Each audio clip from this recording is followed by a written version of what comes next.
এমন কেউ যে সন্ধেবেলায় কলেজ স্ট্রিটের কফি হাউসে বসেছেন, সার্ত্রে এবং সত্যজিৎ রায়কে নিয়ে তীব্র তর্ক বিতর্ক শুনেছেন, ভোরে মন্দিরের ঘণ্টার ধ্বনিকে সকালের শব্দের সাথে মিলেমিশে একাকার হতে শুনেছেন, বা আলোচনার পর অচেনা কারোর দ্বারা আলিঙ্গনবদ্ধ হয়েছেন, তিনি জানেন যে কলকাতা শ্রেষ্ঠত্বকে ভালোবাসে। আমার শেষ দিনে যখন আমার গীতা সমাগম বোধ কর্মসূচির অংশগ্রহণকারীরা স্বতঃস্ফূর্তভাবে একলা চলরে গানে চারপাশ মুখরিত করেছিলেন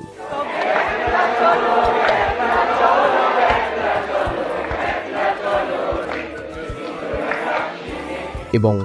অডিটোরিয়ামটি শত শত চেতনার কণ্ঠে প্রতিধ্বনিত হয়ে